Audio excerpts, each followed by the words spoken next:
নমস্কার, আপনাদের সকলকে স্বাগত জানাই চ্যানেল রূপা মুখার্জিতে। জয় কৃষ্ণকালী মায়ের জয়। কৃষ্ণকালী মায়ের আশীর্বাদ আমাদের উপরে ভাবেই বর্ষিত হোক। পেতিবাদের বিরুদ্ধে প্রতিবাদ করেছেন মঙ্গলা দেবী এবং তার সাথে আমরাও। তো পেতিবাদটা কে করছেন আর প্রতিবাদটা কে করছেন, এটা একটু নিশ্চয়ই আপনারা এই বিষয়ে অবগত আছেন। পেতিবাদটা করছেন ধুনুখেগি আর প্রতিবাদটা করছেন মঙ্গলা দেবী। তো পেতিবাদ যিনি করছেন তার কথা হচ্ছে যে মঙ্গলা দেবী নাকি সব কিছু ভুল করেন, তিনি নাকি যা বলেন সেটা মঙ্গলা দেবীর ভালোর জন্য বলেন। অর্থাৎ যিনি নিজে জ্বলন্ত ধুনো খান তিনি নাকি মঙ্গলা দেবীকে শেখান যে পুজো করার সঠিক ধরন ধারণ কি। মঙ্গলা দেবী তো স্পষ্টই বলেছেন যে তিনি পুজো করতে ইতিপূর্বে শেখেননি, তবে হ্যাঁ তিনি মা কালীর ভক্ত ছিলেন, ছোটো থেকেই মায়ের জন্য তিনি উপস্থাপন করতেন। তো এগুলো আমরা সকলেই শুনেছি, সকলেই জানি। যাই হোক, পেতিবাদ হচ্ছে এই কারণে যে যিনি পেতিবাদ করছেন ধুনুখেগি তিনিই বলছেন যে মঙ্গলা দেবী কিছু জানে না, একদম বেকার আছেন, আপনারা শিগগির আমার কাছে আসুন। ওনার সমস্ত কথা, সমস্ত ভিডিওর একটাই উদ্দেশ্য, একটাই বক্তব্য, যেন মঙ্গলা দেবীকে ছেড়ে ভক্তরা তার কাছে যায়। আরে মশাই, আপনার কাছে লোকে যাবে কেন? আপনি কে? ধুনো খান, চুল ওড়ান, আবার ধেই করে ক্যামেরার সামনে নাচেন আপনার ভক্তি দেখানোর জন্য, আবার আপনার মধ্যে ভরও হয়। তো এইগুলো কোনোটা কি আপনি করতে দেখেছেন কোনো দিন মঙ্গলা দেবীকে? না, দেখেননি, দেখবেনও না। আরে আপনি আগে প্রতিবাদকে প্রতিবাদ তো বলতে শিখুন, তারপর না হয় পেতিবাদ করবেন। মানে আপনার ভাষায় পেতিবাদই প্রতিবাদ। যাই হোক, পেতিবাদ প্রতিবাদ নয়, প্রতিবাদ পেতিবাদ নয়। ও খুব বেশি কনফিউশন হয়ে যাচ্ছে, সরি। যাই হোক, তো আপনার যেটা মনে রাখা দরকার সেটা হলো যে আপনি যা করছেন সেটা কতটা ঠিক। আপনি নিজে কনফিডেন্ট তো যে আপনি যেটা করছেন সেটা ঠিক করছেন, সেটাতে কোনো ভুল নেই? আগে নিজের দিকে তাকান, নিজেকে বিচার করুন, তবে না আপনি অন্যকে বিচার করবেন, তবে না আপনার বিচারের কথা অন্য লোকে মেনে নেবে। কেন কেউ আপনার কথা শুনতে যাবে? আপনি তো শুধুমাত্র কুসংস্কার, জল পোড়া, তেল পোড়া, তাবিজ, কবচ, আপনি নাকি আবার ভবিষ্যৎ বক্তা, আপনি নাকি জ্যোতিষ, আপনি নাকি লোকের ভবিষ্যৎও ঠিক করে দেন। তা কীভাবে ঠিক করেন সেটা তো বোঝাই যাচ্ছে।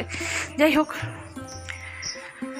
মঙ্গলা দেবী কিন্তু এর মধ্যে একটাও করেন না। তিনি কিন্তু কাউকে বলেন না যে তিনি ঠিকুজি কুষ্টি বিচার করে বলে দেবেন যে ভবিষ্যতে কী হবে, কার কতটা সর্বনাশ হবে, যেটা মূল বক্তব্য, সেটা কিন্তু তিনি করেন। এবং তিনি কোনো দিন আজ পর্যন্ত এই যে ভর হওয়াটাকে সাপোর্ট করেননি। আর তাকে কিন্তু ভক্তদেরকে নিয়ে আসার জন্য নিজের মন্দিরে না তো কোনো চেষ্টা করতে হয়েছে, আর না তো চুল এলিয়ে ধুনো খেতে হয়েছে, আর না তো ক্যামেরার সামনে নাচতে হয়েছে। যাই হোক, প্রতিবাদের আর পেতিবাদের লড়াই আগেও চলেছে, এখনও চলছে, ভবিষ্যতেও চলবে। এই ভিডিওটি আমি আপনাদেরকে শোনাবো 2-3টি পর্বে। আপনারা ধৈর্য ধরে একটু শুনবেন, কারণ সত্যি কথাটা জানা খুব জরুরি। বাকি আমরা শুনে নেব মঙ্গলা দেবীর মুখ থেকে। তবে তার আগে আপনাদের কাছে অনুরোধ, ভিডিওটি ভালো লাগলে অবশ্যই লাইক, শেয়ার, কমেন্টস করবেন, চ্যানেল সাবস্ক্রাইব করে পাশে থাকবেন। ছোট্ট বাড়ির মন্দির থেকে সবাই জানেন মায়ের ইতিহাস। দেখো আজকে দেখবে আমরা রোজ প্রতিবাদ করি, প্রতিবাদ করছি মঙ্গলা, এই অমঙ্গলা, আমি প্রতিবাদ করছি। এত মানুষকে কি রুখতে পারা যাবে? এত কিছু এত করলো, প্রতিবাদের নাম করে আসল কিন্তু সনাতন ধর্মটাকে আটকানোর চেষ্টা করছে। মায়ের নাম হচ্ছে কৃষ্ণকালী, কারণ যিনি কৃষ্ণ তিনি কালী। রানী রাসমণি হচ্ছে করুণাময়ী মা, রানী রাসমণি করুণাময়ী, আর মা শারদা হচ্ছে জগৎ জননী মা, মা শারদা। রানী রাসমণি কি লড়াই করেছিল একটা মন্দিরের জন্য, তবে আজকে দক্ষিণেশ্বর মন্দিরে আমরা সবাই পুজো দিতে যাই, কিন্তু তার পিছনেও যে একটা ইতিহাস লুকিয়ে আছে, সেই ইতিহাসটা আমরা কিন্তু অনেকে জানি না, আবার অনেকে জানি আমরা। রানী রাসমণি কম লড়াই করেছিল? হ্যাঁ, রানী রাসমণি যখন ঘটের জল আনতে যাচ্ছে, রানী রাসমণি ঘটের জল, মায়ের ঘটের জল তুলতে দেবে না, রানী রাসমণি ঘাটটাই কিনে নিয়েছিলেন। আর মাকে, মায়ের মূর্তি হয়ে গেছে তবু মাকে প্রতিষ্ঠিত করতে পারছে না মন্দিরে, কারণ তখন মা স্বপ্ন দিচ্ছেন, ভবতারিণী মা, আমার না খুব কষ্ট হচ্ছে, শ্বাসকষ্ট হচ্ছে, মানে সিন্ধুকে মধ্যে ভরে রেখে দিয়েছে, ঠিক সিন্দুকটা খোলে মায়ের গা গোটা ঘেমে, মানে মানে কষ্ট হচ্ছে।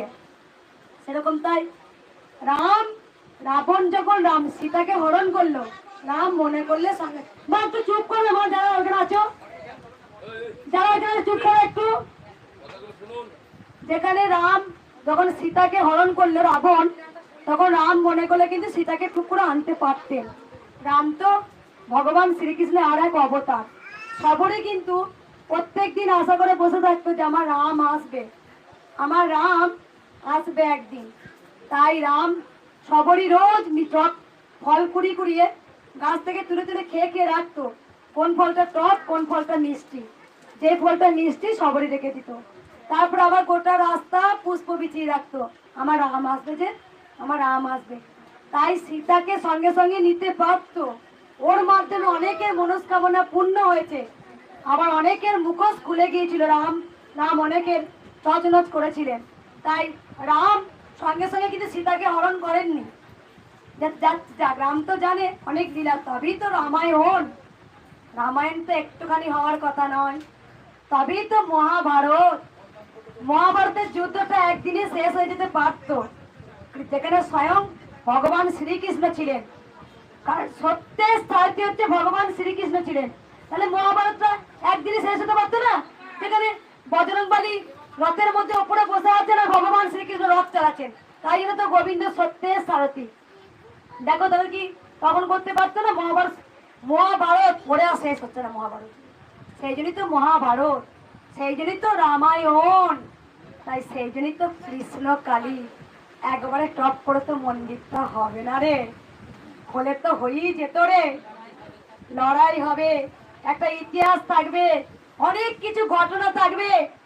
যুগ যুগ ধরে আমি না থাকলেও, আমরা না থাকলেও ছোট ছোট আগামী দিনে বাচ্চারা যারা নতুন পৃথিবীতে আসবেন, ও ওই সেই কৃষ্ণকালী মা যার নাম জপ করে আমরা সুস্থ হয়েছি।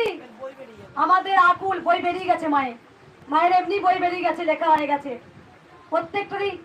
আরো কেউ না কেউ লিখছে সেম একই জিনিস। তাই রাম কিন্তু রাবণকে টপ করে বধ করেনি, সীতাকে তুলে নিয়ে আসেনি। হনুমানের কীর্তিত্ব ছিল দেখিয়েছে, রাম ভক্ত হনুমান লঙ্কায় আগুন লাগাচ্ছে, সেই জন্য তো রামায়ণ মহাভারত।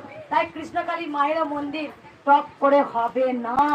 মাও দেখছে তার অদম সন্তানদের, আর যারা মন্দিরটা ভাঙছে এই প্রীতিবাদীর মানে প্রতিবাদীর নাম করে সনাতন ধর্মটাকে আটকাচ্ছে, মাও দেখছে কতবার বিবার। সবার ওপর তো আমি আছি রে।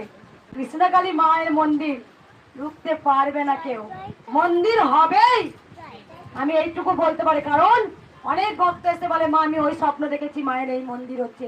আজকে দেখো ছোট্ট বাড়িতে মা ছিল, কেননা আমরা সবাই যেন, আমি তো বলেছি কোনো কর্মই ছোট নয়, যে কোনো কর্মই হচ্ছে আসল ধর্ম।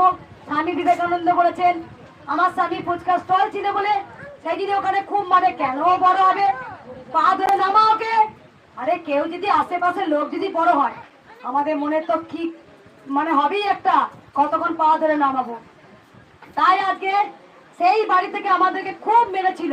আমার ছোট্ট মেয়েকে 18 বছর তখন উর্মি হয়নি, শুভকে আমার স্বামীকে প্রচন্ড মেরেছিল। মেরে মন্দির বলে দিলে মন্দির বন্ধ কর। আমার স্বামী বলছে ছেড়ে দাও। আমি কি বলছো? স্বয়ং মা এসছেন ছোট্ট বাচ্চা রূপে, মা আমাকে যা যা বলেছে তাই আমি করব। তারপরে যখন আমাকে বললেন যে মায়ের নাম কৃষ্ণকালী, হাজাই হতে একজন নিয়ে গেল আমাকে, সেখানেও প্ল্যানিং করে মারধর করলো, এখানেও নিয়ে এসছি, এখনো মন্দির করে দিচ্ছে না। আরে মা তো দেখছে, চেনাচ্ছে। তাই মায়ের মন্দির টপ করে হবে না, হবে তো সেই গেটে হিন্দিতে কি কথা বলে, কি ছাপ্পার ফার কেটে কি বলে, একদম একদম। আমার স্বপ্ন আছে মায়ের মন্দির এত বড় জায়গায় হবে, যেখানে মায়ের আমার বাড়িতে এক ফোঁটা মাকে জায়গা দেয়নি। সেই আমার রাগ, আমার জেদ অনেক বড়, আমার সেই জেদ আছে। যিনি ধরাধামে এলেন আমাদের মধ্যে, এই যে বাবা দুস্থ অনাথদের রক্ষা করলেন। আজকে আমি তো কিছু বলিনি, মা বলেছিল আমার শাড়ি লাগবে, তুমি ভালোবেসে শাড়িটা নিয়ে এসছো। তুমি বলেছো দেখো এবার মায়েদের, তোমরা ভালোবেসে শাড়িটা নিয়ে এসছো যে মাকে আমরা দেবো, তোমরা মানসিক করে গিয়েছিলে যে আমি শাড়ি দেবো। তাই আমি এই কথাটা বলি, যে দেখো তোমরা নিজে থেকে দিয়েছো শাড়ি মাকে, আর তোমাদেরকে একটা কথাই বলি, আমি কোনোদিন বলি না যে আমার এটা লাগবেই, কেউ তোমরা একটা